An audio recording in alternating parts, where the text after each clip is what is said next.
8वीं कक्षा की हिंदी सुलभ भारती। हेलो बच्चों, दूसरी इकाई में हम देखते हैं तीसरा पाठ लकड़हारा और वन। यह पाठ एक एकांकी है जिसे नाटक के रूप में प्रस्तुत किया है। इस पाठ के लेखक हैं अरविंद भटनागर जी। शुरू करते हैं पाठ। इस पाठ में लेखक ने बताया है कि मेहनत, ईमानदारी एवं छोटे परिवार का क्या महत्व होता है। लेखक का कहना है कि पेड़ पौधे से हमें शुद्ध हवा मिलती है और जीवन उपयोगी कई वस्तुएं मिलती है। इसीलिए हमें पेड़ पौधों की रक्षा करनी चाहिए, उन्हें बेवजह काटना नहीं चाहिए। तो शुरू करते हैं पाठ। इसमें 4 पात्र हैं। एक लकड़हारा, दूसरा एक ग्रामीण व्यक्ति के रूप में भगवान, तीसरा लकड़हारे की पत्नी और चौथा एक हरा भरा पेड़। पहला दृश्य। एक लकड़हारा टहलता हुआ मंच पर आता है। लकड़हारे के हाथ में कुल्हाड़ी है। वह पेड़ के पास आकर रुक जाता है। लकड़हारा पेड़ को देखकर, चलो आज इसी पेड़ को काटें, इससे आज की रोटी का इंतजाम हो जाएगा। पेड़ की डाल काटने के लिए कुल्हाड़ी चलाता है, पर कुल्हाड़ी हाथ से छूटकर नदी में गिर जाती है। लकड़हारा चिंतित एवं दुखी स्वर में, हे भगवान, मेरी कुल्हाड़ी, पानी गहरा है, तैरना आता नहीं, कैसे काटूंगा, क्या बेचूंगा, आज बच्चे क्या खाएंगे। इसी बीच भगवान ग्रामीण व्यक्ति का वेश धारण कर मंच पर आते हैं। ग्रामीण, बड़े दुखी लग रहे हो, क्या हुआ।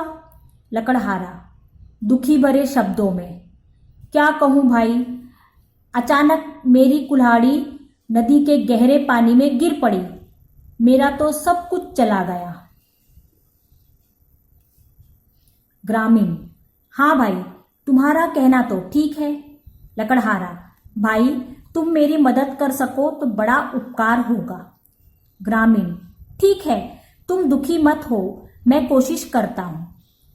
यह कहकर ग्रामीण नदी में कूदा और एक चांदी की कुल्हाड़ी निकालकर बाहर आया। अरे भाई, तुम कितने भाग्यवान हो, लो तुम्हारी चांदी की कुल्हाड़ी। लकड़हारा, नहीं भाई, यह कुल्हाड़ी मेरी नहीं है। ग्रामीण, ठीक है, एक बार फिर कोशिश करता हूं। नदी में फिर कूदता है और सोने की कुल्हाड़ी निकालकर बाहर आता है। लकड़हारा आश्चर्य से, क्या कुल्हाड़ी मिल गई भाई। ग्रामीण, हाँ मिल गई, लो यह सोने की कुल्हाड़ी। लकड़हारा, नहीं भाई, मैं तो बहुत गरीब हूं, यह सोने की कुल्हाड़ी तो मेरी है ही नहीं। दुखी होकर, खैर जाने दो भाई, तुम अपने लिए बहुत कष्ट उठाए, तुमने मेरे लिए बहुत कष्ट उठाए। ग्रामीण बीच में ही, नहीं भाई नहीं, इसमें कष्ट की क्या बात है। मुसीबत के समय एक दूसरे के काम आना तो हमारा धर्म है। मैं एक बार फिर कोशिश करता हूं। ग्रामीण नदी में कूदकर लोहे की कुल्हाड़ी निकालता है। ग्रामीण, लो भाई, इस बार तो यह लोहा ही हाथ लगा है। लकड़हारा अपनी लोहे की कुल्हाड़ी देखकर खुश हो उठता है। तुम्हारा यह उपकार मैं जीवन भर नहीं भूलूंगा, भगवान तुम्हें सुखी रखे। ग्रामीण, एक बात मेरी समझ में नहीं आई। लकड़हारा हाथ जोड़कर, वह क्या। ग्रामीण, मैंने तुम्हें पहले चांदी की कुल्हाड़ी दी, फिर सोने की दी, तुमने नहीं ली, ऐसा क्यों। लकड़हारा, दूसरे की चीज को अपनी कहना ठीक नहीं है। मेहनत और ईमानदारी से मुझे जो भी मिलता है वही मेरा धन है। ग्रामीण चला जाता है और भगवान के रूप में मंच पर फिर से आता है। भगवान, धन्य हो भाई, मैं तुम्हारी ईमानदारी से बहुत प्रसन्न हूं, लेकिन एक शर्त पर, तुम हरे भरे पेड़ों को नहीं काटोगे, ना ही लालच में पड़कर जरूरत से अधिक सूखी लकड़ी काटोगे। लकड़हारा, मुझे शर्त मंजूर है, पर्दा गिरता है। तो इस प्रकार ये पहला दृश्य यहां खत्म हो जाता है। अब हम शुरू करेंगे दूसरा दृश्य। अब शुरू करते हैं दूसरा दृश्य। मंच पर लकड़हारा सो रहा है। मंच के पीछे से उसकी पत्नी आवाज देती है। पत्नी, अरे रामू के बापू, घोड़े बेचकर सो रहे हो क्या? आज लकड़ी काटने नहीं जाना है? लकड़हारा, जाता हूं भगवान। अपनी कुल्हाड़ी उठाकर जंगल की तरफ जाता है। मन ही मन सोचता है, जिधर देखो दूर तक जंगल का पता नहीं। जो थे वे कटते जा रहे हैं और उनकी जगह खड़े हो रहे हैं सीमेंट के जंगल। अचानक उसे चोट लगती है। वह चीख उठता है। फिर एक पेड़ की छांव में बैठ जाता है।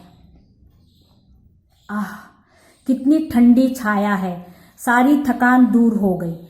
हरे भरे पेड़ के नीचे से उठकर अपनी कुल्हाड़ी संभालता है। चलो यही सही, इसे ही साफ करें। कुल्हाड़ी चलाने की मुद्रा में हाथ उठाता है। पेड़, अरे अरे, यह क्या कर रहे हो? लकड़हारा, चीख कर नहीं, चौंक कर। कौन? आसपास नजर दौड़ाता है। पेड़, अरे भाई, यह तो मैं हूं। लकड़हारा, डरकर, कौन? भूत। पेड़, डरो नहीं भाई, मैं तो पेड़ हूं, पेड़ हूं। लकड़हारा, आश्चर्य से, पेड़, क्या तुम बोल भी सकते हो? पेड़, भाई, मुझ में भी प्राण है। तुम मुझ बेकसूर पर क्यों वार कर रहे हो? लकड़हारा, तो क्या करूं, 4 बच्चों को पालना पड़ता है। यही एक रास्ता है रोजी रोटी का। पेड़, अरे भाई, अधिक बच्चे होने के कारण परिवार में दुख तो आएगा ही, पर तुम कितने बदल गए हो। तुम यह भी भूल गए कि मैं ही तुम्हें जीने के लिए शुद्ध हवा, पानी और भोजन सभी कुछ देता हूं। लकड़हारा, यह तो तुम्हारा काम है, इसमें उपकार की क्या बात है? पेड़, मैंने कब कहा उपकार है भाई, पर यह तो तुम अच्छी तरह जानते हो कि बिना हवा के मनुष्य जिंदा नहीं रह सकता। उसे सांस लेने के लिए शुद्ध हवा तो चाहिए ही, और हवा को शुद्ध करने का काम मैं ही करता हूं। लकड़हारा, ठीक है, पर मेरे सामने भी तो समस्या है। पेड़, यदि तुम हमें काटते रहो तो ये बेचारे वन्य पशु कहां जाएंगे? क्या तुम अपने स्वार्थ के लिए उनका घर उजाड़ दोगे? लकड़हारा, तो फिर क्या मैं अपना घर उजाड़ दूं? पेड़, मेरा मतलब यह नहीं है। यदि तुम इसी तरह हमें काटते रहे तो अच्छी वर्षा कैसे आएगी और एक दिन? लकड़हारा, तुम्हारी बात तो ठीक है, पर अब तुम ही बताओ मैं क्या करूं? पेड़, कम से कम अपने हाथों अपने ही पैरों पर कुल्हाड़ी तो मत मारो। कभी हरा भरा पेड़ मत काटो। उन्हें अपने बच्चों के समान पालो ताकि चारों ओर हरियाली छाई रहे। लकड़हारा हामी भरता है। उसी समय पर्दा गिरता है। तो देखा बच्चों, आपने इस एकांकी के द्वारा लेखक क्या कहना चाहता है। वो हमें बता रहा है कि पेड़ पौधे हमारे लिए कितने जरूरी हैं। हमें बेवजह पेड़ों को नहीं काटना चाहिए, नहीं तो हमें भी खाने पीने के लिए कुछ नहीं मिलेगा। तो हमें पेड़ों की रक्षा करनी चाहिए।